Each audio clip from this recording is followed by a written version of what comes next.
Hello guys, कैसे हो, क्या हाल चाल। इसी के साथ आज हम आ चुके हैं lecture number 2 class 9th biology the fundamental unit of life. तो जल्दी से बता दीजिए क्या हाल चाल है आपका, और कमेंट सेक्शन में जल्दी से लिख दीजिए क्या तैयार है आप आज के एनर्जेटिक लेक्चर के लिए। तो आज के लेक्चर में बच्चों जो हमने लेक्चर 1 में पढ़ा था उसको हम रिवाइज करेंगे। तो रिवाइज के लिए सबसे पहले हम लिखते हैं, so are you ready for revision? Revision what with Monu sir. तो चलिए लेट्स बिगिन। तो हमने बच्चों सबसे पहले पढ़ा था क्या, सेल। तो सेल क्या होता है? सेल होता है the fundamental structural and basic unit of life. हमने यही पढ़ा था कि जो सेल होता है वो fundamental structural and basic unit of life होता है। अब स्ट्रक्चरल हमने क्यों बोला? फंडामेंटल का मतलब तो बच्चों बेसिक होता है, और स्ट्रक्चरल मतलब किसी भी चीज का पहले हमें बेस बनाना पड़ता है, फिर हम किसी चीज का स्ट्रक्चर खड़ा कर सकते हैं। जैसे कि हमने पढ़ा था कि एक ब्रिक से हम एक दीवार बनाते हैं, और एक दीवार से जब हम उसका ग्रुप बना देते हैं 4-5 दीवारों का, तो एक घर का फॉर्म हो जाता है। एक वर्ड, एक लेटर से हम अल्फाबेट्स बनाते हैं, अल्फाबेट से वर्ड बनाते हैं, वर्ड से पूरा सेंटेंस बना देते हैं। तो उसी प्रकार से हम अब स्ट्रक्चरल ऑर्गेनाइजेशन इन ह्यूमंस में देखें तो सेल से टिश्यू बनता है, टिश्यू से ऑर्गन बनता है, ऑर्गन से ऑर्गन सिस्टम बनता है, ऑर्गन सिस्टम से पूरा ऑर्गेनिज्म फॉर्म हो जाता है। तो हमने डिस्कवरीज ऑफ सेल पढ़ा था कि सेल की डिस्कवरी कैसे हुई। तो सबसे पहले सेल को डिस्कवर करने वाले व्यक्ति का क्या नाम है? उनका नाम है रॉबर्ट हुक। उन्होंने 1665 में सेल की डिस्कवरी की थी। अब सेल की डिस्कवरी उन्होंने कैसे की? उन्होंने जिस सेल की डिस्कवरी की थी बच्चों, डेड सेल था। अब डेड सेल उनको मिला कहां से?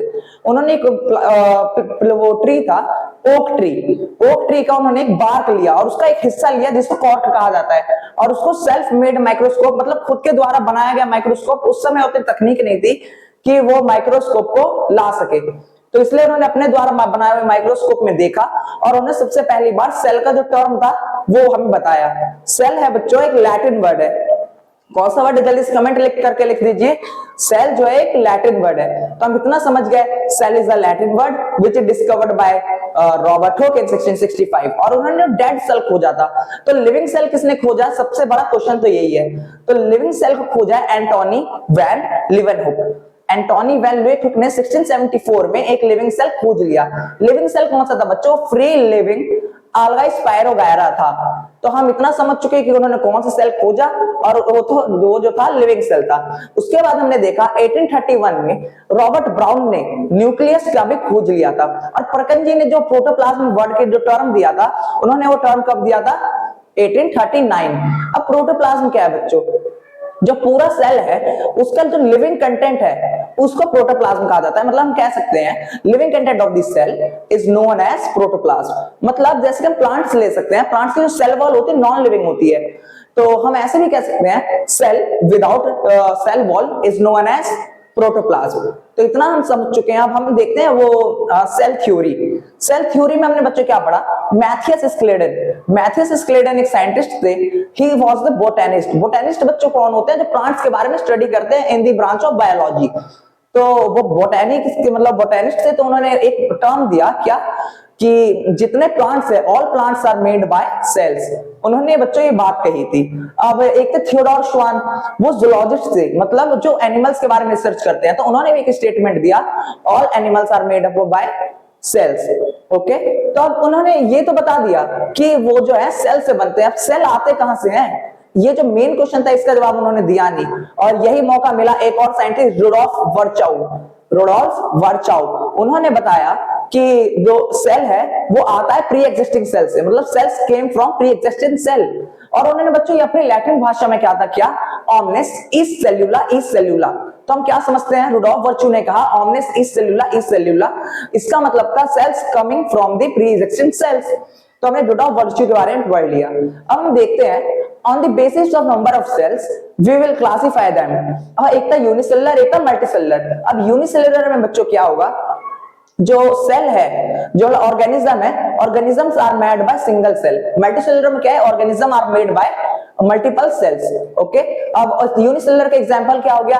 Amoeba, paramecium, bacteria, euglena. And multicellular का एग्जांपल क्या हो गया बच्चों? Plants and animals.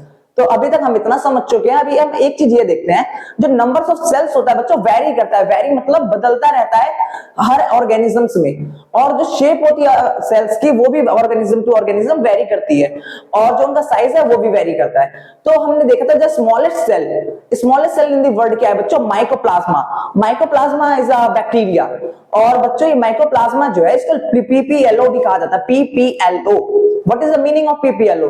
PPLO meaning is pleuropneumonia like organism.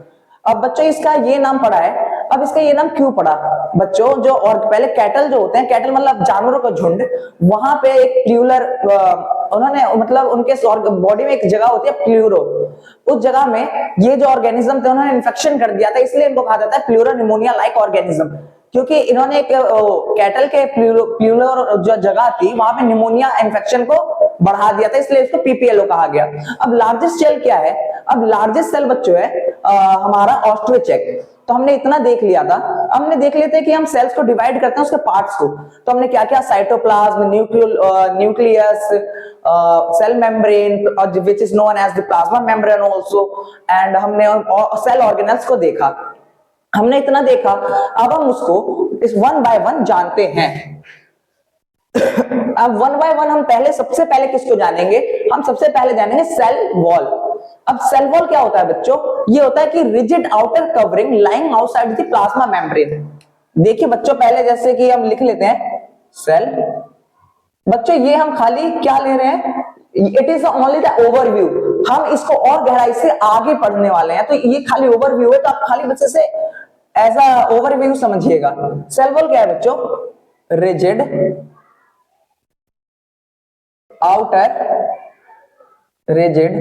outer covering lying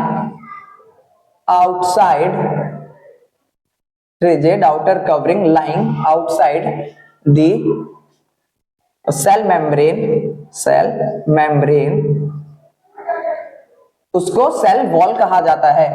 अब बच्चों सेल वॉल क्या है? एक रिजिड आउटर कवरिंग है सेल मेम्ब्रेन के ऊपर। अब इसमें हम देखें, फाउंड ओनली इन प्लांट्स। ये कहां पाया जाता है? सिर्फ प्लांट्स में। Found only in plants. तो अभी तक बच्चों हमने क्या क्या देखा?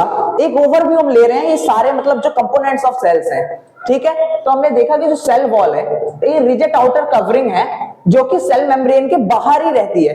जैसे कि देखिए, जैसे कि समझ लीजिए मैंने ये सेल बनाया, ओके, तो ये जो है it is a cell membrane, okay. ये जो है बच्चों फ्लेक्सिबल होती है, लेकिन अब इसके ऊपर मैंने एक और बनाया, इसको कहा जाएगा cell wall, and it is only found in the plants, okay. तो सेल वॉल सिर्फ प्लांट्स में पाया जाता है। और सेल वॉल जो ये है, ये बच्चों हार्ड होती है, रिजिड होती है, मतलब ये शेप को मेंटेन करने में सेल की मदद करती है। तो इतना हमने देख लिया। अब हम सेल मेम्ब्रेन का एक ओवरव्यू ले लेते हैं। सेल मेम्ब्रेन क्या है? अब देखिए, जैसे कि हम देखें, हमने एक सेल वॉल पढ़ लिया, अब देखा जाए cell membrane.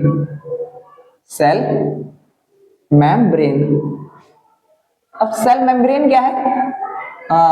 It is a flexible wall which allows entry and exit of some material.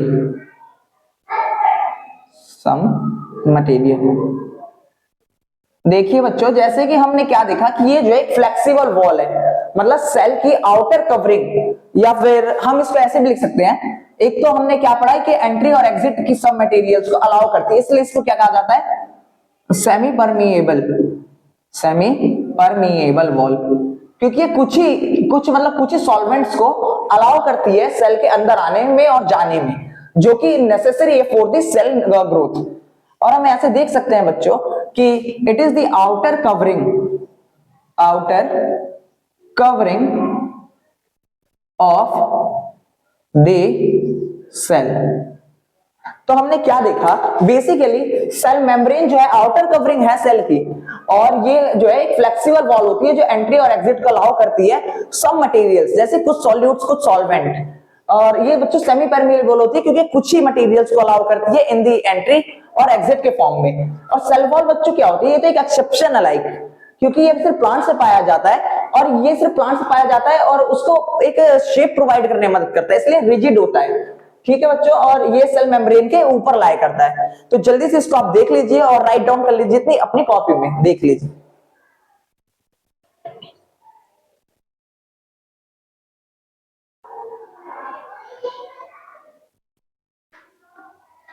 तो चलिए, आई होप आपने इसको राइट डाउन कर लिया होगा और देख लिया होगा।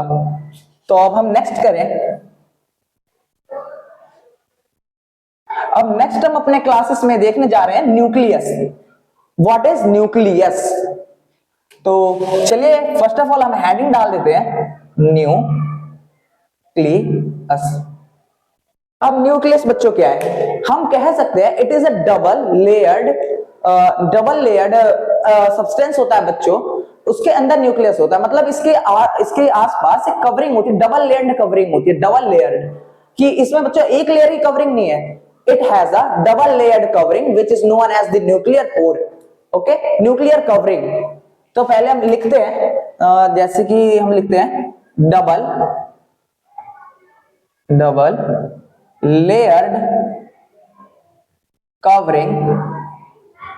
covering which is nuclear membrane।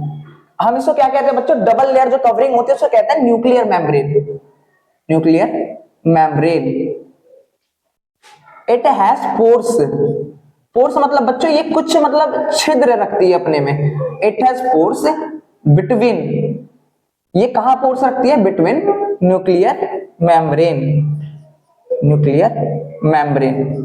Membrane के बीच में कुछ पोर्स रखती है which known as nuclear pore. Like अगर हम देखें बच्चों, ये देखिए इट इज अ सेल, देखिए जैसे कि सेल है, और ये देखिए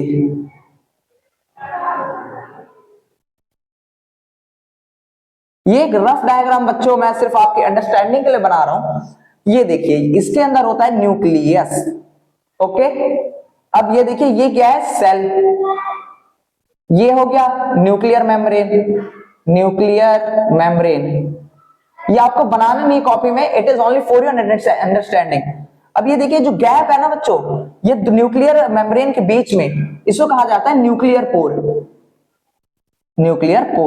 और बीच में हमारा है न्यूक्लियस। ओके, तो हमने क्या देखा कि ये डबल लेयर्ड कवरिंग है जिसको न्यूक्लियर मेम्ब्रेन कहा गया, और ये पोर्स रखती है बीच में। ओके, अब पोर्स रखती है तो इसका कुछ काम भी होगा। इसका क्या काम है? Nuclear pore which helps in transport materials like chromosome बच्चों एक हमारा जेनेटिक मटेरियल होता है जिससे हम अपने फर्दर स्पीसीज, जो हमारी आने वाली जो जनरेशन है, उसको ट्रांसफर करते हैं। Chromosome and DNA and RNA. Okay, तो ये मैंने आपको न्यूक्लियस पूरा बता दिया है, तो जल्दी से एक बार इसे देख लीजिए।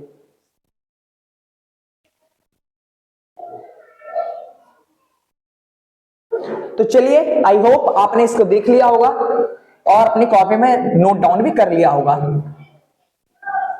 तो हमने न्यूक्लियस पढ़ लिया, अब हम क्या देखेंगे? साइटोप्लाज्म। क्या? साइटोप्लाज्म। अब साइटोप्लाज्म क्या है? अभी बच्चों हमने देखा कि एक पूरा सेल था, उसके अंदर न्यूक्लियस था जो कि डबल लेयर्ड न्यूक्लियर मेम्ब्रेन से कवर था, और जो बच्चों जो सेल मेम्ब्रेन और न्यूक्लियर मेम्ब्रेन के बीच में जो जगह है और जगह में जो फ्लूइड है उसको कहा जाता है साइटोप्लाज्म। तो देखिए हम लिखते हैं साइटोप्लाज्म क्या है? साइटोप्लाज्म, तो हम लिख सकते हैं फ्लूइड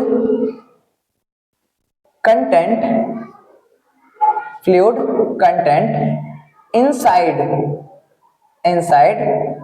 सेल मेम्ब्रेन। क्या है ये बच्चों? Fluid content inside cell membrane and outside outside nuclear membrane. क्या है ये? Outside nuclear membrane. अब हमने क्या देखा, साइटोप्लाज्म क्या है, इसको भी हम ड्राइंग की मदद से समझते हैं। देख लीजिए, ये जैसे कि सेल है, इसके अंदर ये हो गया न्यूक्लियस, ये न्यूक्लियस हो गया, ओके। और ये देखिए, ये है सेल मेम्ब्रेन, सेल मेम्ब्रेन। ये तो सेल मेम्ब्रेन, ये आपको बनाना नहीं है, मैं दोबारा कह रहा हूं, जो चीज नोट डाउन करने वाली होगी मैं आपको बता दूंगा। सेल मेम्ब्रेन, और ये समझ लीजिए न्यूक्लियस, ओके। ये अर्ध, ये देखिए बीच में जो जगह है, यहां पे होता है fluid, this is a fluid, और इस फ्लूइड को क्या कहा जाता है? साइटोप्लाज्म। क्या है ये? Cytoplasm, okay. और ये साइटोप्लाज्म बच्चों क्या है? ये देखिए सेल मेम्ब्रेन के अंदर है, लेकिन ये जो न्यूक्लियस इसके बाहर है, तो हम इसको ऐसे लिखते हैं। तो चलिए एक बार आपने इसे देख लिया होगा, तो हम एक और छोटा सा है टॉपिक, उसको हम समझ लेते हैं। अब देखिए, जो सेल है वो सारे काम सिर्फ इनसे तो नहीं कर सकता, उसको एनर्जी बनाने के लिए और भी बहुत कुछ करने के लिए अलग अलग मतलब चीजों की जरूरत पड़ती है। Like we have a body parts, they have a cell organelles. तो हम यहां लिख देते हैं एक और, सेल ऑर्गेनल्स क्या है? Cell organelles. अब देखिए सेल ऑर्गेनल्स क्या है? दे आर स्पेशलाइज्ड membrane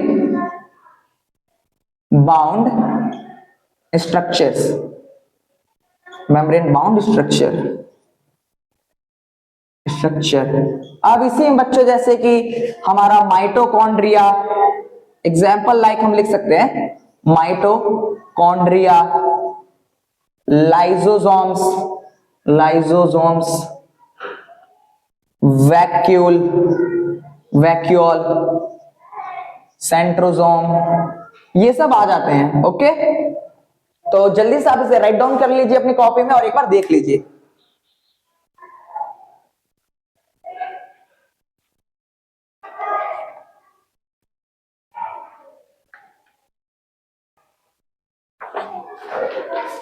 तो चलिए अब बारी आ गई है हम लोगों को समझने की, जो सेल अभी तक हम जो बोल रहे थे बच्चों, जैसे कि सेल, प्लांट सेल के बारे में और एनिमल सेल के बारे में। अब पेपर में उतना आया तो नहीं है, लेकिन चांसेस होता है बच्चों आने के लिए कि वो बोल दे कि ड्रॉ द डायग्राम। क्या बच्चों क्वेश्चन आ सकता है, draw a well level diagram of a plant cell and animal cell. तो मैं आपको खाली आपके अंडरस्टैंडिंग के लिए एक बार यहां बना के दिखा दे रहा हूं कि आपको जो एनसीईआरटी में जैसा डायग्राम दिया है, तो आपके एनसीईआरटी में जो प्लांट सेल का डायग्राम दिया गया है, आप उसको देख लीजिए। अपने साथ साथ आप बच्चों जब मेरा लेक्चर देख रहे होते हैं, तो it is very necessary that कि आप अपने साथ एनसीईआरटी की बुक भी रखें, क्योंकि एनसीईआरटी की बुक में कुछ स्ट्रक्चर्स हैं, ड्राइंग है, जिसको आपको कॉपी में बनाने की जरूरत पड़ सकती है। देखिए जैसे कि अब यहाँ मैं उतना अच्छा भले डायग्राम ना बना पाऊं, लेकिन आपकी बुक है, आप उस बुक में से आराम से देख के, टाइम लेके अच्छे से डायग्राम बनाइएगा। तो देखिए जैसे कि हमने ये कर लिया, हम यहाँ एक डायग्राम बना रहे हैं। डायग्राम उतना अच्छा ना बने तो बच्चों don't care about it, but I will try to understand you. Like ये देखिए, ये हो गया। अब यहां से एक ऐसा डायग्राम आपके उसमें दिया होगा एनसीईआरटी में, और आपको इसी को बनाना है, ओके। तो ये देखिए, ये है आपके प्लांट सेल का डायग्राम है। क्या है? सॉरी एनिमल सेल का diagram. This is the diagram of your plant cell, okay. तो अभी हम इसमें देखते हैं, क्या हम देखेंगे कि ये देखिए, ओके, ये देखिए,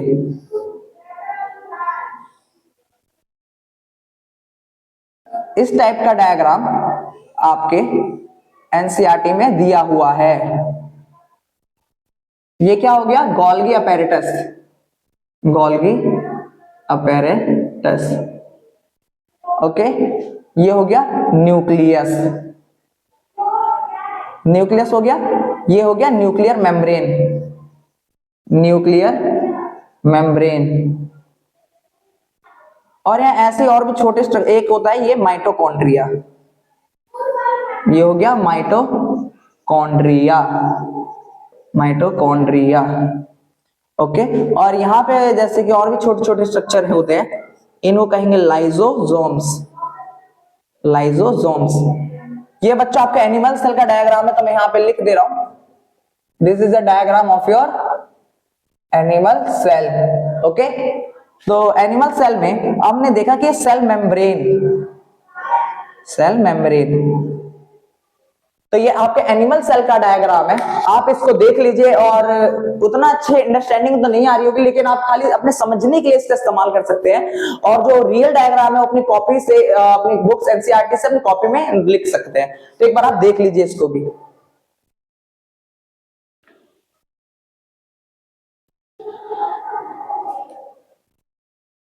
तो चलिए, आई होप आपने इसको देख लिया होगा। अब इसी के साथ हम इसे मिटाते हैं और आपका प्लांट सेल का अभी एक डायग्राम बना देते हैं। तो चलिए अब हम बनाते हैं क्या, प्लांट सेल के आपके डायग्राम।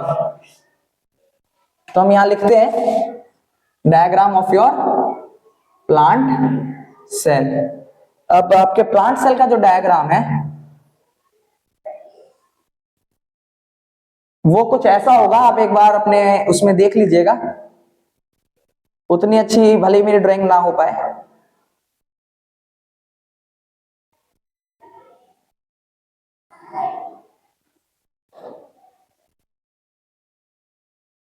ये देखिए,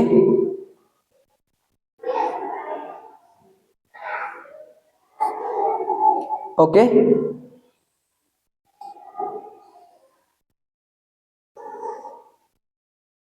तो बच्चों ये डायग्राम किसका है, आपके प्लांट सेल का। ये आपके प्लांट सेल का डायग्राम है। अब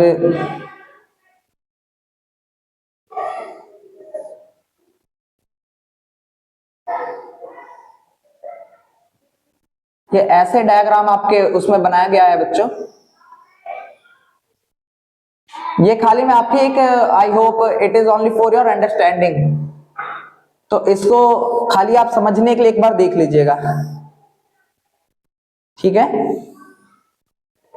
ओके, और यहां पे ये देखिए, ये मैक्सिमम जो इसका लार्ज स्पेस है, ये जो लार्ज स्पेस है ये कवर रहता है सेल का किससे, वैक्यूल, वैक्यूल।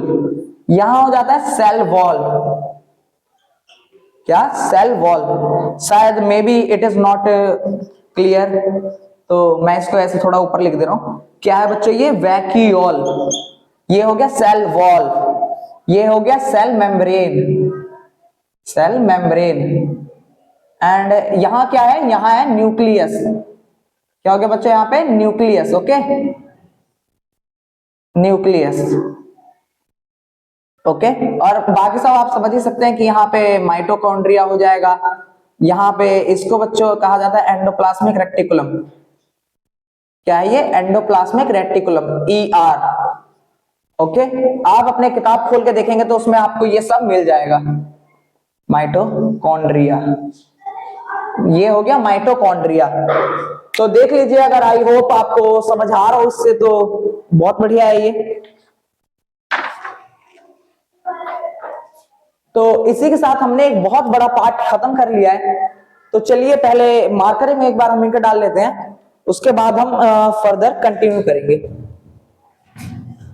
तो अभी तक बच्चों हमने क्या क्या समझा, आज के लेक्चर में हमने क्या क्या समझा कि प्लांट सेल और एनिमल सेल में क्या अंतर मैक्सिमम है। अभी तक हमने देख लिया कि, अभी तक हमने रिवाइज किया है, प्लांट सेल और एनिमल सेल का डायग्राम देखा है, और बाकी हमने ओवरव्यू लिया है इसके सारे, वो जितने इसके पार्ट्स हैं, जो मेन कंपोनेंट्स है। ओके, तो आई होप अभी तक तो आप लोगों को क्लियर हुआ होगा। और आपको भले ये ड्राइंग इतनी विजिबल ना हो, क्लियर ना हो, बट आपको ये ड्राइंग बनानी आनी चाहिए। या फिर अगर आपको कोई इजी डायग्राम सेल का अगर लगे तो आप उसको भी बना सकते हैं, क्योंकि पेपर में आने के चांसेस हैं। तो चलिए इसी के साथ हम नेक्स्ट क्या करेंगे, डिफरेंस लिखेंगे, what is difference between plant cell and animal cell. तो देखिए, प्लांट सेल और एनिमल सेल में हम एक बार डिफरेंशिएट कर लेते हैं।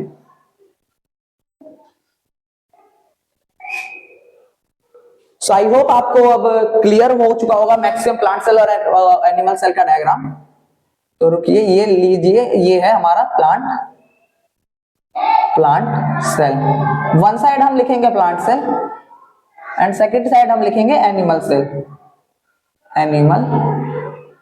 सेल।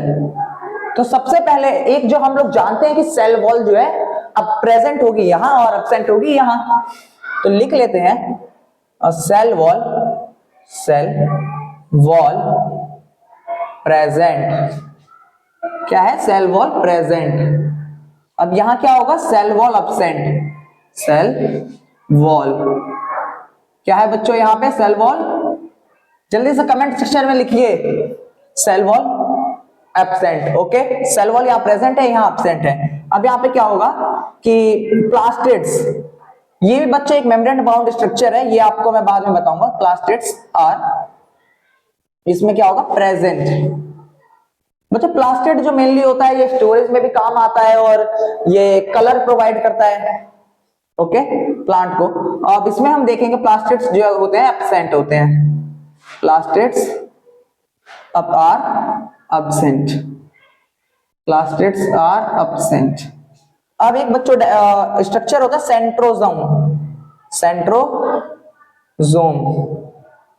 सेंट्रोजोम बच्चों हेल्प करता है हमारी बॉडी को फर्दर न्यू सेल्स बनाने में, ओके। तो इसमें जो होता है centrosome are absent, centrosome are absent, centrosome are present, centrosome are present.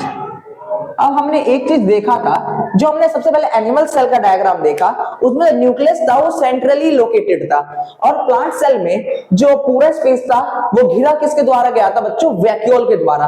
तो जो न्यूक्लियस था वो बिल्कुल कॉर्नर में था, तो हम इसको भी लिख सकते हैं nucleus located at corner, nucleus located at corner.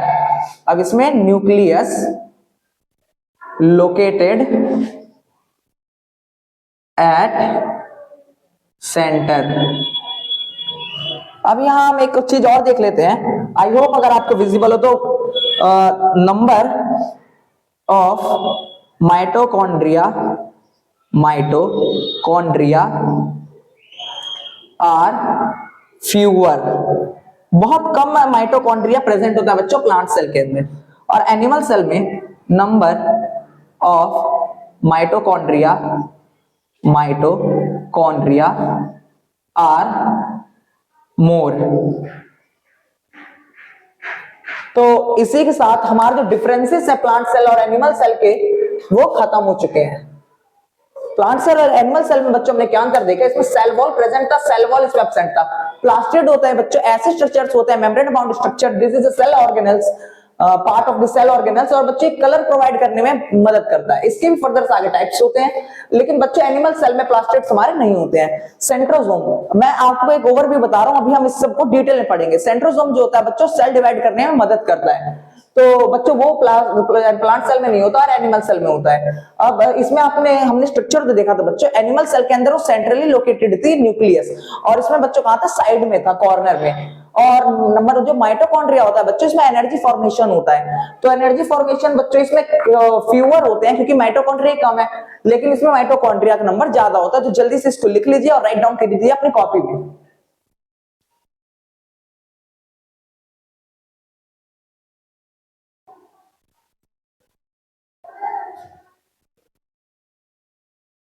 तो चलिए, आई होप आपने इसको लिख लिया होगा। तो अब हम बिल्कुल डिटेल में चालू करते हैं एक एक चीज को पढ़ना। ओवरव्यू अब खत्म हो चुका है हर चीज का, और अब बारी है कुछ असली काम करने की। तो चलिए अब हम एक एक करके सबको पढ़ते हैं, सेल के हर एक पार्ट्स के बारे में। तो अब हम पढ़ेंगे बिल्कुल सेल वॉल के बारे में। तो बच्चों हमने क्या है, सेल क्या है? मैंने बोलता प्रोटोप्लाज्म एक living content of this cell होता है। अब और मैंने ये भी बोलता cell wall without cell is known as protoplasm. तो सेल वॉल को बच्चों हमने क्या कंसीडर किया? Non living. तो cell wall is a non living and rigid structure, okay. और ये बच्चों काम क्या करता है? शेप देने का सेल को, ओके। तो पहले हम इसको लिख लेते हैं सेल वॉल। अब सेल वॉल को हम देखते हैं बच्चों अच्छे से। ये क्या है? Non living and rigid. Okay, और दूसरा क्या है बच्चों? शेप।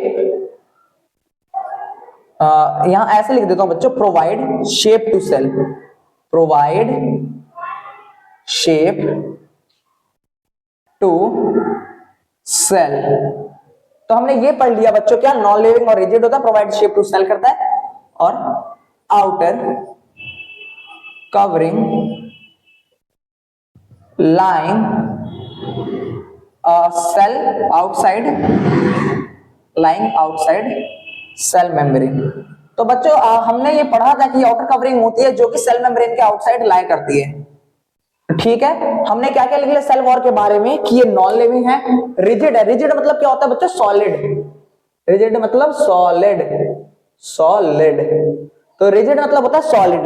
ये प्रोवाइड करती है शेप को, सेल को शेप एक, और आउटर कवरिंग होती है जो कि सेल मेम्ब्रेन के बाहर होती है। तो अभी तक हम इतना समझ चुके हैं।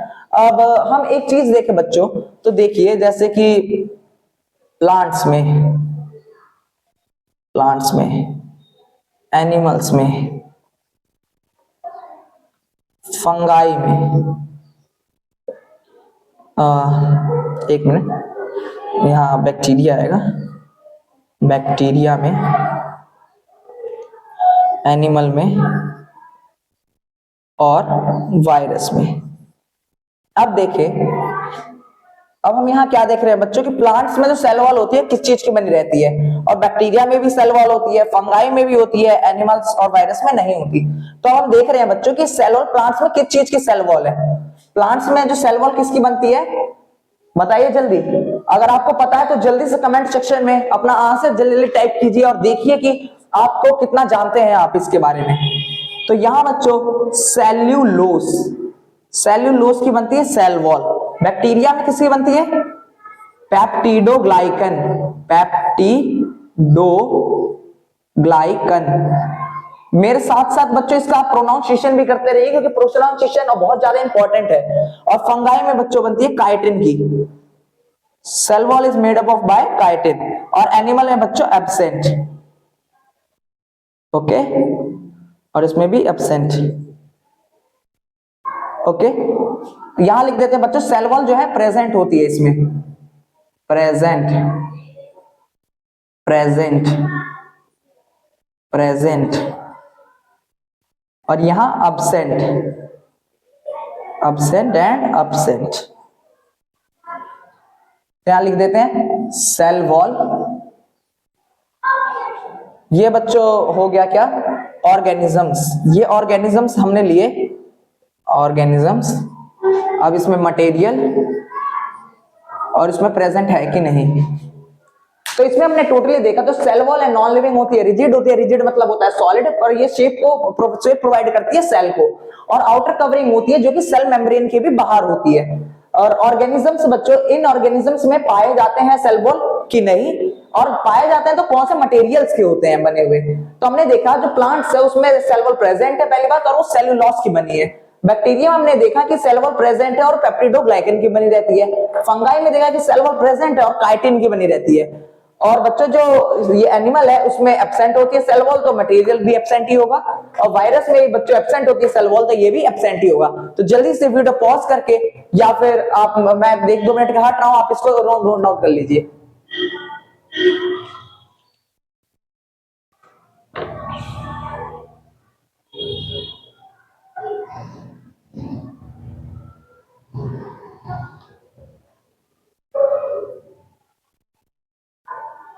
तो चलिए, आई होप आपने इसको राइट डाउन कर लिया होगा।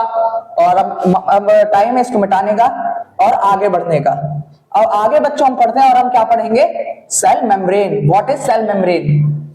ओके, तो चलिए इसी के साथ, मैंने जैसा आपको कहा था कि हमने पहले ओवरव्यू लिया, अब हम बिल्कुल डिटेल में पढ़ रहे हैं। तो सेल मेम्ब्रेन, तो सेल मेम्ब्रेन क्या है बच्चों? मैंने आपको बताया था cell membrane is a flexible wall and क्या ये अलाउ करती है किसको? Some solutes and solvent to entry and exit. और ये होती है सेमी परमिएबल। और बच्चों सेमी, ये सेल मेम्ब्रेन का टर्म दिया किसने था? इसको दिया था सिंगर एंड निकोलसन ने। ये दो मतलब दो लोग थे जिन्होंने, सिंगर और निकोलसन, जिन्होंने बताया गया था सेल मेम्ब्रेन के बारे में इन 1972। और हम ये जान गए। अब इन्होंने बच्चों दिया था एक फ्लूइड मोसाइक मॉडल। अब फ्लूइड मोसाइक मॉडल क्या है? Fluid mosaic model of cell membrane, इसमें इन्होंने बताया जो सेल मेम्ब्रेन है वो किससे बनी है। अब ये बच्चों बनी है लिपिड्स एंड प्रोटीन से। अब लिपिड्स भी कौन से आले? फॉस्फोलिपिड्स। और जिसमें ऊपर के साइड सेल मेम्ब्रेन में बच्चों ऊपर के side at the top phosphorus group present होता है और नीचे के साइड लिपिड्स होते हैं। ओके, तो सबसे पहले हम इसको लिख लेते हैं। देखिए cell membrane, cell membrane. Okay, हम क्या देख रहे हैं? Cell membrane, it is flexible, it is flexible and made up of proteins and lipids, proteins and lipids। हमने क्या देखा कि जो सेल मेम्ब्रेन है एक फ्लेक्सिबल है और वो प्रोटीन्स और लिपिड से बनी है। अब इसको क्या हम लिखे? Singer in 1972, singer and Nicholson gives model which known as fluid mosaic model of cell membrane. अब दोस्तों हमने क्या देखा? यहां पे देखिए, हमने देखा कि जो सेल मेम्ब्रेन है ये फ्लेक्सिबल है और बनती है किससे? प्रोटीन्स एंड लिपिड से। ओके, और 1972 में सिंगर एंड निकोलसन ने एक मॉडल दिया जिसको कहा जाता है fluid mosaic model of cell membrane. इसमें अब इन्होंने क्या बताया? इसमें इन्होंने बताया सेल मेम्ब्रेन was made, या cell membrane is made by phospholipids। हमने क्या देखा कि cell membrane is made by phospholipids at which at the top phosphorus group. Phosphorus एक बच्चों अब आगे पढ़ेंगे तो ये एक ऑर्गेनिक केमिस्ट्री में, तो आप उसमें ये सब जानेंगे। अब इसको बनाना भी जानेंगे, इसका स्ट्रक्चर कैसे बनता है। Phosphorus group and at the bottom lipids are present. हमने क्या देखा कि जो सेल मेम्ब्रेन है बनी है फॉस्फोलिपिड से, जिसके टॉप पे फॉस्फोरस ग्रुप है और बॉटम पे क्या है बच्चों? लिपिड्स प्रेजेंट है। अब हमने एक और चीज देखी थी कि जो सेल मेम्ब्रेन क्या है, सेल मेम्ब्रेन अलाउ करती है सिर्फ कुछ मटेरियल्स को अंदर आने के लिए और बाहर जाने के लिए। तो हम इसको भी लिख लेते हैं, cell membrane allows some material, some solute and solvent to enter inside cell. हमने क्या देखा कि कुछ सॉल्यूट और सॉल्वेंट्स को एंटर करने देती है सेल्स में, इसलिए ये किसको क्या कहा जाता है? known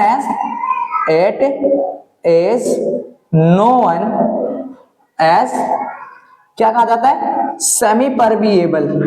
it is known as semipermeable wall. Okay, तो इसी के साथ आपका सेल मेम्ब्रेन खत्म हो चुका है। हमने सेल मेम्ब्रेन में क्या क्या देखा बच्चों? It is a flexible wall और ये बनी है प्रोटीन्स एंड लिपिड से। 1972 में सिंगर एंड निकोलसन ने एक मॉडल दिया, उस मॉडल का क्या नाम है, और उन्होंने इससे सेल मेम्ब्रेन के बारे में हर चीज बताई थी बच्चों। और उन्होंने मॉडल का क्या नाम दिया? Fluid mosaic model of cell membrane. Okay, इन्होंने बताया कि जो सेल मेम्ब्रेन है वो फॉस्फोलिपिड से बनी है। ओके, इन्होंने बताया फॉस्फोलिपिड से बनी है, जैसे फॉस्फोरस ग्रुप टॉप पे होता है और लिपिड जो होता है एट द बॉटम पे होता है। उसके बाद जब हम देखें सेल मेम्ब्रेन अलाउ करती है कुछ सॉल्यूट्स और सॉल्वेंट। अब सॉल्यूट और सॉल्वेंट में अब क्या अंतर है? आप बच्चों देखिएगा कि जब आप पानी लीजिएगा, ओके, पानी में आप नमक डालिए, चीनी डालिए और उसे घोल दीजिए, तो अब उसमें नमक और चीनी बच्चों पूरी तरह घुल जाती है, तो वो बच्चों सॉल्यूट है। और जो पानी हमने लिया था वो सॉल्वेंट है। जो लार्ज अमाउंट प्रेजेंट होता है उसको हम सॉल्वेंट कह सकते हैं, और जो कम अमाउंट प्रेजेंट होता है उसको हम सॉल्यूट कह सकते हैं। मतलब नमक और चीनी क्या हो गया? सॉल्यूट हो गए। जो पानी जो पूरा हो गया वो हो गया सॉल्वेंट। ओके, तो उसी की तरह सेल मेम्ब्रेन कुछ सॉल्यूट और सॉल्वेंट्स को एंटर करने देता है अंदर, और इसलिए उसको सेमी परमिएबल कहा जाता है। और सेल मेम्ब्रेन कंपोजिशन क्या होता है? लिपिड्स एंड प्रोटीन से बनता है। तो चलिए जल्दी से राइट डाउन कीजिए अपनी कॉपी में।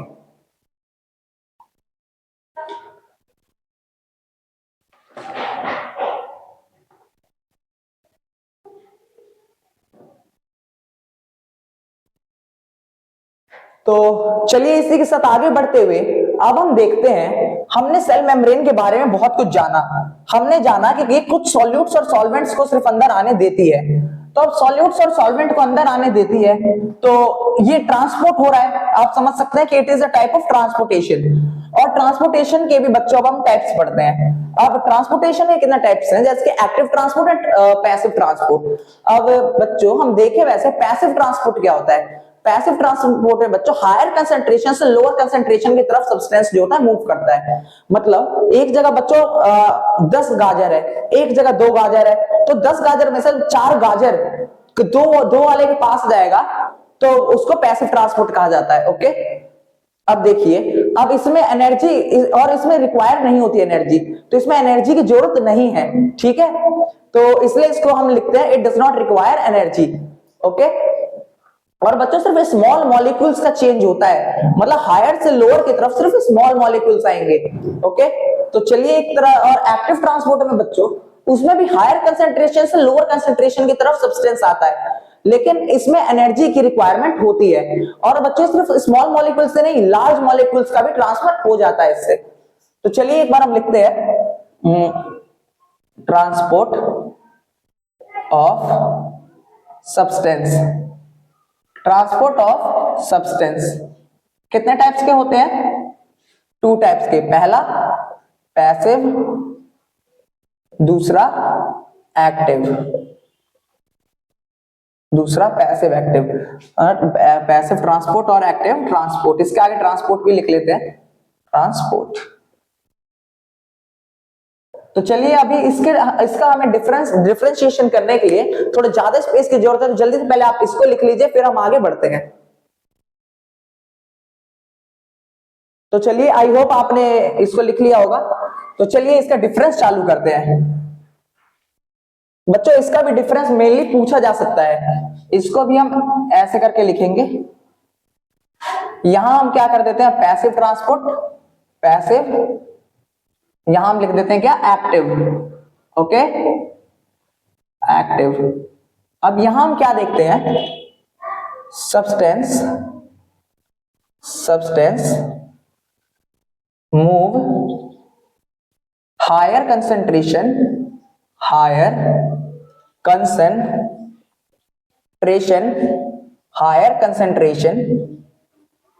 To lower concentration. ओके, हम क्या देखते हैं बच्चों कि इसमें जो सब्सटेंस है मूव कर रहा है हायर कंसंट्रेशन से लोअर कंसंट्रेशन की तरफ।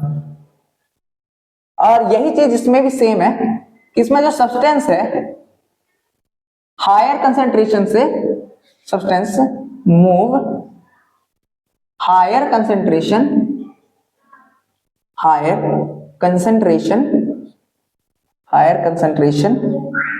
टू लोअर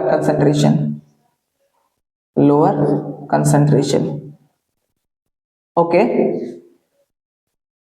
अब इसमें बच्चों मैंने क्या बोला था कि इसमें हमें एनर्जी की रिक्वायरमेंट नहीं होती, it does not require energy, इसमें हमें एनर्जी की जरूरत नहीं है। क्या नहीं है हमें जरूरत? एनर्जी की। अब इसमें हम देखिए it requires energy, it requires energy, इसको एनर्जी की जरूरत है इन द फॉर्म ऑफ, अब एनर्जी बच्चों सेल के अंदर कौन से फॉर्म में होती है? एटीपी की फॉर्म में, एटीपी। आगे चल के हम इसका फुल फॉर्म भी हम जानेंगे। अब तीसरे नंबर पे हम देखें तो it is a slow process होता है, ये बच्चों स्लो प्रोसेस होता है, it is slow process. Slow process है तो टाइम ज्यादा लेगा ये करने में, it is a slow process. It is a rapid process, ये बच्चों जल्दी हो जाता है। अब फोर्थ पॉइंट का हम बात करें तो फोर्थ पॉइंट में हमने क्या देखा कि जो इससे सिर्फ स्मॉल मॉलिक्यूल्स का ट्रांसपोर्ट होता है, ट्रांसपोर्ट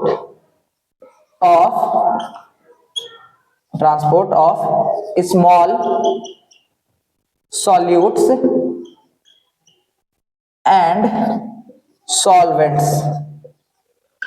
अब देखिए बच्चों यहां काम जो हो रहा है फ्री में हो रहा है, एनर्जी की जरूरत नहीं है। और आप जान सकते हैं जो छोटे मोटे काम है वही फ्री में किए जाते हैं, तो आप ऐसे याद रख सकते हैं पैसिव ट्रांसपोर्ट में एनर्जी की जहां रिक्वायरमेंट नहीं है वो सिर्फ छोटे मॉलिक्यूल्स की ही मदद करेगा। अब देखिए जो बंदा पैसे ले रहा है, मतलब एनर्जी ले रहा है आपसे, तो वो बड़े मॉलिक्यूल्स में भी कर सकता है। Transport of large solutes and solvent occur. So I hope आपको ये क्लियर हो गया होगा पूरा। तो पैसिव ट्रांसपोर्ट और एक्टिव ट्रांसपोर्ट में आप अंतर समझ गए होंगे, नहीं समझ रहे तो मैं एक बार दोबारा बता दूं कि इसमें हायर कंसंट्रेशन लोअर कंसंट्रेशन से होता है, लेकिन एक्टिव में भी यही चीज सिमिलर है, higher concentration to lower concentration. यहाँ एनर्जी की जरूरत नहीं है, एनर्जी की जरूरत है, ये काम धीरे धीरे होगा, ये काम जल्दी से हो जाएगा। इसमें सिर्फ छोटे सॉल्यूट एंड सॉल्वेंट्स का ट्रांसपोर्ट होता है, इसमें लार्ज सॉल्यूट एंड सॉल्वेंट्स का भी ट्रांसपोर्ट हो जाता है। जल्दी से इसको राइट डाउन कर लीजिए कॉपी में।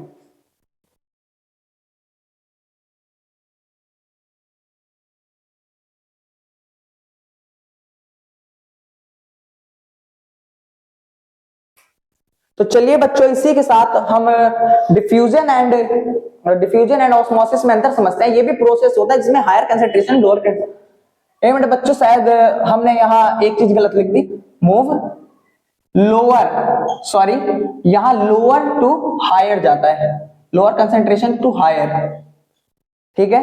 तो यहां एक छोटी सी गलती के साथ मुझे माफ कर दीजिएगा वैसे, लेकिन मेरे से भी एक छोटी सी गलती हो गई थी, क्योंकि दोनों मैक्सिमम देखने में सिमिलर ही लग रहे थे, तो इसलिए मैंने गलती से हायर की जगह लोअर वहां लिख दिया था। तो चलिए आप इतना समझ गए होंगे कि हायर से लोअर से हो रहा है, मतलब यहाँ ज्यादा जो सामान है वो कम सामान के पास जा रहा है, और यहाँ जो कम सामान है वो सोच रहा है कि मैं तो कम हूं तो मैं ही यहां चला जाता हूं ज्यादा वाले के पास। तो इतना हम समझ चुके हैं, अब हम देखते हैं आगे। तो अब बच्चों हमने ये क्या देखा कि अब जो ट्रांसपोर्ट हुआ टू टाइप्स के हैं, ये पैसिव एंड एक्टिव।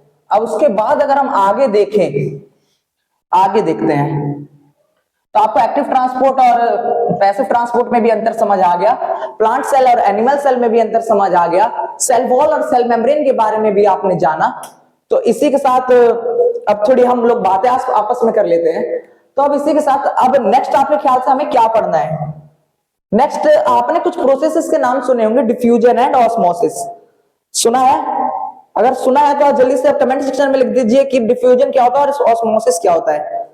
अब बच्चों डिफ्यूजन और osmosis they are a similar process, दोनों बिल्कुल सेम लगते हैं प्रोसेस।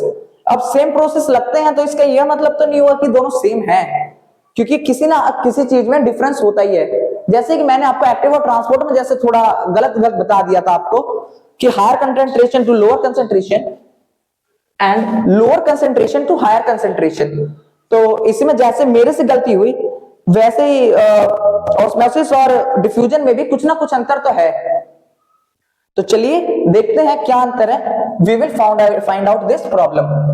तो देखिए कुछ प्रोसेस के नाम हम लिख लेते हैं यहाँ। डिफ्यूजन, क्या हो गया? Diffusion, diffusion, okay, this is the process of diffusion. अब डिफ्यूजन में भी बच्चों क्या होता है, हायर कंसेंट्रेशन से लोअर कंसेंट्रेशन की तरफ चीजें जाती हैं। कैसे? हायर कंसेंट्रेशन, तो पहले हम अंतर दोनों का समझ ले। देखिए डिफ्यूजन में क्या है, समझ लीजिए कुछ समान है, okay, this are the gas molecules, ये ज्यादा से कम के साइड जा रही है, यहां ज्यादा है तो यहां भी ये समान चला जाएगा, ओके। और जब तक ये, कब तक होगा बच्चों, जब तक ये इक्वल ना हो जाए, जब तक ये दोनों इक्वल ना हो जाए तब तक यहां से यहां जाता रहेगा, ओके, इतना हम समझ गए।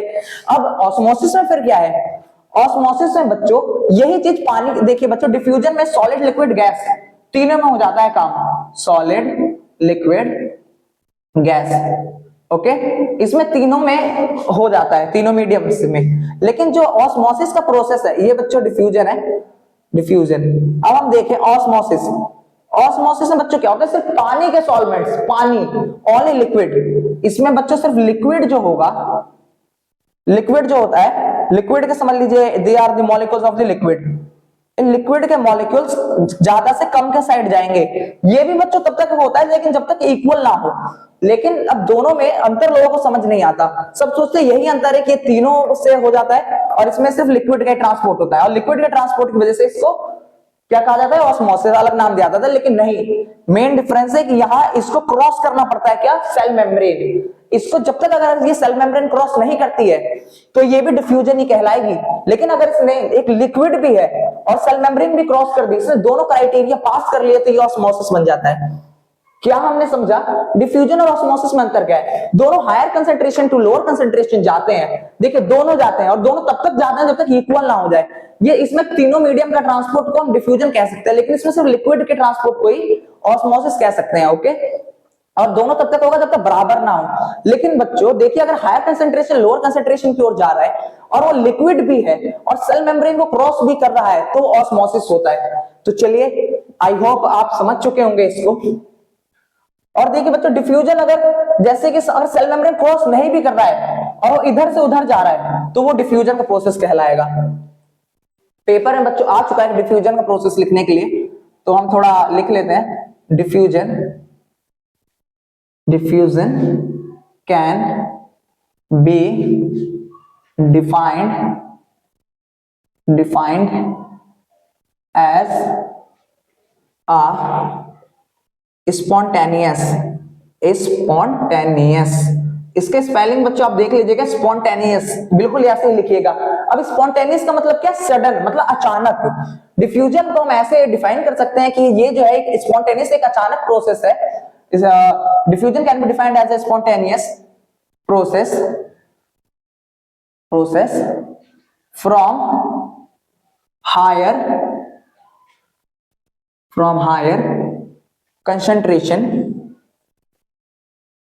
हायर concentration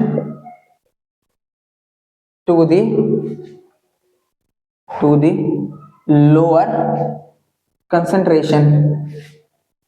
क्या हमने देखा कि diffusion can be defined as a spontaneous process from higher concentration से लोअर कंसेंट्रेशन की ओर जा रहा है, higher concentration to lower concentration of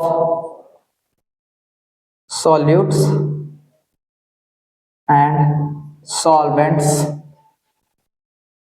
bracket में हम लिख देते हैं सॉलिड, लिक्विड एंड गैस।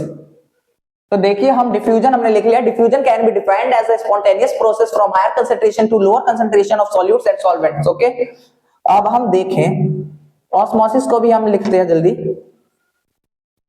अब देखिए अब बारी आ गई ऑस्मोसिस की।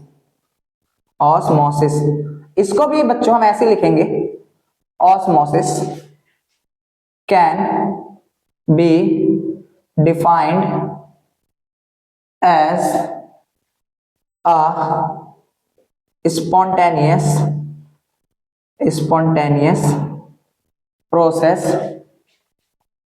process from higher to lower concentration concentration of solvent, bracket में बच्चों हम वाटर लिख सकते हैं, थ्रू किसके through? Plasma membrane, through plasma membrane. तो नाउ आई होप कि आप लोग अच्छे से अंडरस्टैंड कर चुके होंगे कि दोनों में अंतर क्या है। डिफ्यूजन क्या है? Diffusion can be defined as a spontaneous. Spontaneous मतलब बच्चों हो गया अचानक, सडन कोई चीज जब हम होती है, फ्रॉम हायर कंसेंट्रेशन तो ज्यादा से कम के side, okay, to the lower concentration of solutes and solvents, में तीनों मीडियम अलाउड है, ओके। और ऑस्मोसिस क्या है? Osmosis can be defined as a spontaneous process, can be defined as a, बच्चों ये जो लाइन है ना, बोर्ड में अगर आ गया लिखने को, बोर्ड में भी बच्चों के आ जाता है 10th में कि कैन बी, अगर हमें दिया हुआ है कि 3 नंबर का ये लिखना है डिफ्यूजन, हमने सारे मेन पॉइंट्स लिख दिए, लेकिन तब भी it is looking like a small sentence, okay.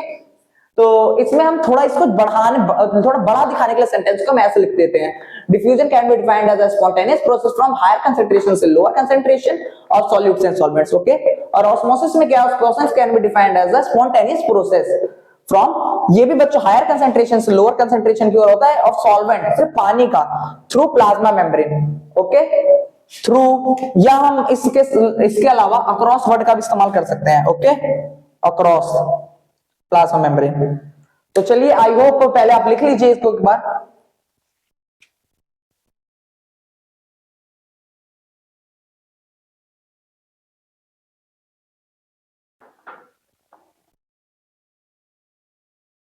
तो आई होप आपने अभी तक लिख लिया होगा। तो बच्चों एक बात मैं आप बता रहा हूं, ऑस्मोसिस जो है ना, ऑस्मोसिस को भी डिवाइड किया गया 2 टाइप्स में, एंडोस्मोसिस एंड एक्सोस्मोसिस। तो चलिए एंडोस्मोसिस और एक्सोस्मोसिस को जानते हैं। अब एंडोस्मोसिस और एक्सोस्मोसिस भी उतना मुश्किल नहीं है, ये भी बहुत आसान है। अब एंडोस्मोसिस और एक्सोस्मोसिस में अंतर क्या है? अब एंडोस्मोसिस में ना, जो पानी जो है वो सेल के अंदर चला जाता है, जो सॉल्वेंट है वो सेल के अंदर चला जाता है, और एक्सोस्मोसिस प्रोसेस में सेल से बाहर निकल जाता है। मतलब देखिए, जहां एंडोस्मोसिस हो रहा है, एंडोस्मोसिस में क्या हो रहा है? ये देखिए, ये हमारा है सेल, ठीक है, सेल के अंदर रिक्वायरमेंट है पानी की, ओके। ये क्या होगा? Water molecules, okay. यहां पे पानी कम है, हमने इसको पानी वाले इलाके मतलब पानी में रख दिया, तो ये जितना पानी इसको चाहिए होगा ये अंदर ले लेगा। इसमें पानी हो गया एंटर, हायर कंसेंट्रेशन से लोअर कंसेंट्रेशन की ओर, और सेल मेम्ब्रेन भी क्रॉस कर रहा है। मैंने क्या बोला था कि जो सेल मेम्ब्रेन अगर क्रॉस करे और हायर कंसेंट्रेशन से लोअर कंसेंट्रेशन की ओर लिक्विड जाए तो वो ऑस्मोसिस की प्रोसेस होती है, लेकिन अगर वो अंदर जाए तो उसे एंडोस्मोसिस। और वही चीज एक्सोस्मोसिस में क्या होती है? वही चीज अगर एक्सोस्मोसिस में देखा जाए कि इसमें अगर चीज ज्यादा है वो और बाहर कम है, तो ये बाहर अगर निकाल देगी, देखिए बाहर निकालेगी तो इसको ये प्लाज्मा मेम्ब्रेन को क्रॉस करना ही पड़ेगा, ये भी पानी ही होगा। देखिए ये भी पानी को करेगी, कहां? अंदर से बाहर, ये बाहर कर रही है तो इसको एक्सोस्मोसिस, एग्जिट करवा रही है, और ये अंदर ले रही है तो एंडोस्मोसिस।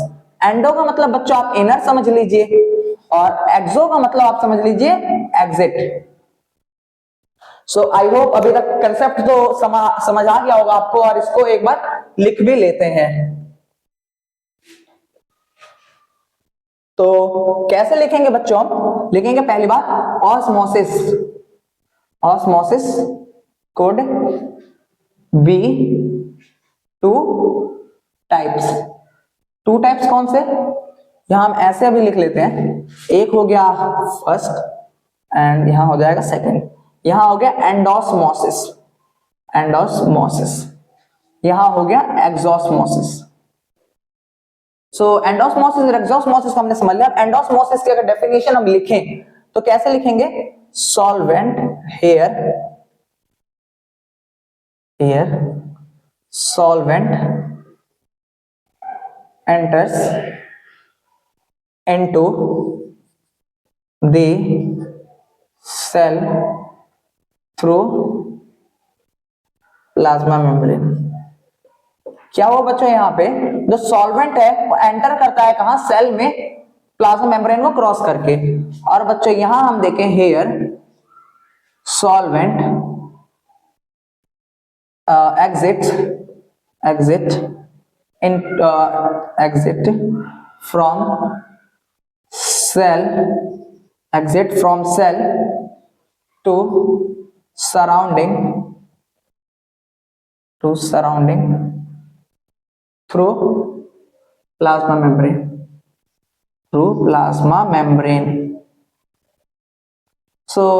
मेरे ख्याल से ये अभी तक आपने समझ लिया होगा कि यहाँ पे क्या हो रहा है। यहाँ पे सॉल्वेंट जो है अंदर जा रहा है सेल के प्लाज्मा मेम्ब्रेन को क्रॉस करके। देखिए इसके नाम ही में देखिए एंडो, ये देखिए ऑस्मोसिस दोनों के नाम में ऑस्मोसिस है। एंडो का मतलब समझ लीजिए अंदर, एक्सो का मतलब समझ लीजिए बाहर। ये this is very easy to learn, क्योंकि बायोलॉजी के बच्चे जो टर्म्स है ना वही पूरा अपना सेंटेंस समझा देते हैं। तो अब इतना तो हम समझ चुके हैं, इसमें पानी अंदर जा रहा है, इसमें पानी बाहर निकल रहा है। इसे एग्जाम्पल क्या होंगे, बच्चों अपने किशमिश देखे होंगे। किशमिश को आप जानते हैं कि वो बनता कैसे है? मे बी अगर जानते होंगे तो देखिए, अंगूर जो होता है ना, अंगूर के अंदर बहुत सारा वाटर होता है, उसको जब धूप में सुखा देते हैं तो उसमें एक्सोस्मोसिस की प्रोसेस हो जाती है, तो किशमिश में कन्वर्ट हो जाता है। अब देखिए किशमिश को जब आप पानी में रखेंगे तो उसका साइज इंक्रीज हो जाएगा। क्यों? उसके अंदर एंडोस्मोसिस की प्रोसेस हो जाती है। तो आई होप आपने समझ लिया होगा, और डेफिनेशन भी आप लिख लीजिए जल्दी।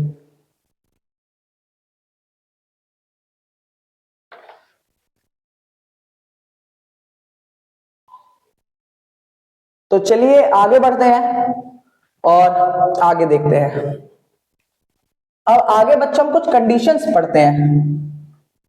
कंडीशंस लाइक मैंने सॉल्यूट और सॉल्वेंट आपको ऐसे समझा दिया है कि सॉल्यूट एंड सॉल्वेंट है क्या। अगर हम देखा जाए एक ले गिलास, गिलास में है पानी, इसमें मिला दे नमक, इसमें हम मिला दे क्या, नमक, सॉल्ट। सॉल्ट हमने मिलाया कम मात्रा में, सॉल्यूट। पानी हमने मिलाया ज्यादा मात्रा में, ये है सॉल्वेंट। बस इतना सा अंतर है सॉल्यूट एंड सॉल्वेंट में। सॉल्वेंट समझ लिए लाइक 85%, ये हो गया लाइक 50%।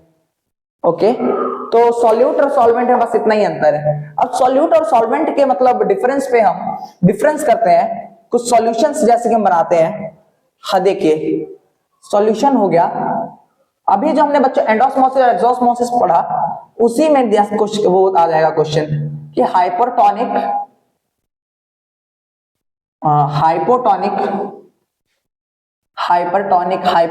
And isotonic. इतना आप समझ गए। हाइपर मतलब बच्चों आप याद कर लीजिए ज्यादा, मोर। हाइपो मतलब लेस, कम। आइसो मतलब इक्वल। बच्चों यहां सिर्फ बात बायोलॉजी की नहीं है, बात है वर्ड्स की मीनिंग समझने की। आइसो का मतलब इक्वल होता है, हाइपो का मतलब कम होता है, कम होता है बिलो। बिलो हम इसको बिलो भी लिख सकते हैं। बायोलॉजी में ऐसे बहुत सारे वर्ड आएंगे जिसमें आप हाइपो वर्ड का इस्तेमाल होगा। हाइपर मतलब ज्यादा होता है। अब देखिए इसमें क्या होता है, इस सॉल्यूशन में हाइपोटोनिक सॉल्यूशन है बच्चों, ये हाइपोटोनिक सॉल्यूशन, ये भी हाइपोटोनिक सॉल्यूशन है, और आइसोटोनिक सॉल्यूशन। ठीक है, अब देख लीजिए इसमें ज्यादा है, जहां इसमें ज्यादा बोल दे तो ज्यादा क्या होगा इसमें, मोर सॉल्यूट, मोर सॉल्यूट। इसमें क्या होगा बच्चों, लेस, लेस क्या होगा, सॉल्यूट। ये तो हम वर्ड से समझ गए। इसमें क्या होगा, इक्वल होगा अमाउंट सॉल्यूट एंड सॉल्वेंट का, सॉल्यूट एंड सॉल्वेंट। देखिए बच्चों इसमें सॉल्यूट ज्यादा है, क्या है, सॉल्यूट ज्यादा है, तो लेस सॉल्वेंट, लेस सॉल्वेंट, मोर सॉल्वेंट। मैंने आपको अभी जो सिचुएशन बताई थी गिलास में पानी वाली, देखिए इसमें वो सिचुएशन फॉलो हो रही है, पानी ज्यादा है और नमक कम है। तो इसमें क्या होगा, पानी जो है सेल के एंटर कर जाएगा, तो क्या हो जाएगा इसमें प्रोसेस, एंडोस्मोसिस। कौन सा प्रोसेस हो रहा है, एंडोस्मोसिस। अब इसमें क्या होगा बच्चों, पानी जो है कम है, पानी कम होगा तो क्या होगा, एक्सोस्मोसिस, पानी जो है निकल जाएगा। ओके, अब इसमें बच्चों क्या होगा, सेल जो होगा, सेल के अंदर जब पानी घुसेगा तो क्या होगा, सेल विल स्वेल। स्वेल मतलब बच्चों को थोड़ा फूल जाना, सूज जाना समझ लीजिए जैसे। अब देखिए इसमें क्या होगा, सेल विल श्रिंक, इसमें जो सेल है सिकुड़ जाएगी। तो अभी हमने क्या देखा, इसमें सेल जो सिकुड़ जाएगी, इसमें सेल जो है फूल जाएगी, और इसमें हम लिख देते हैं नो नेट चेंज, इसमें कोई चेंज नहीं होगा। तो अभी तक हमने इतना देख लिया कि सॉल्यूशंस में भी इतने 3 टाइप्स के सॉल्यूशन है, तो जल्दी से इसको राइट डाउन कीजिए कॉपी में।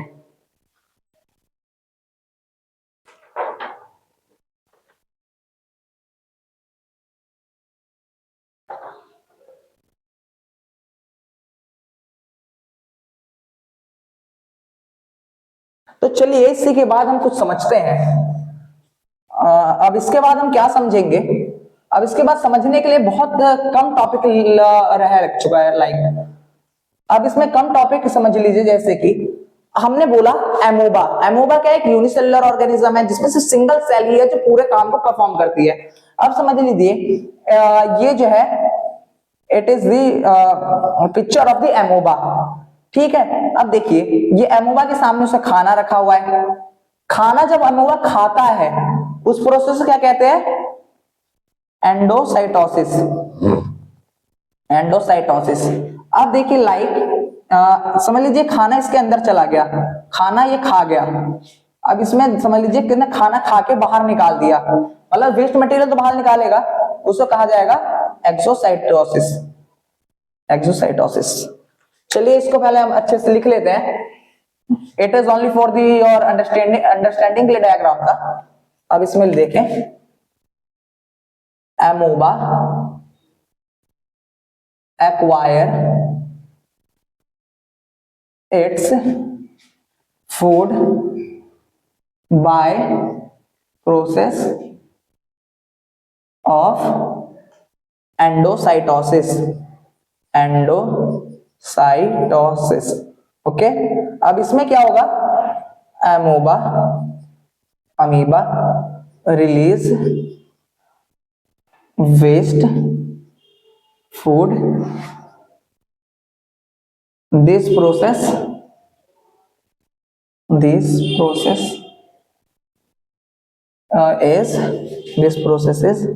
एक्सोसाइटोसिस। एक्सोसाइटोसिस। तो चलिए आप जल्दी से इसको लिख लीजिए कॉपी में।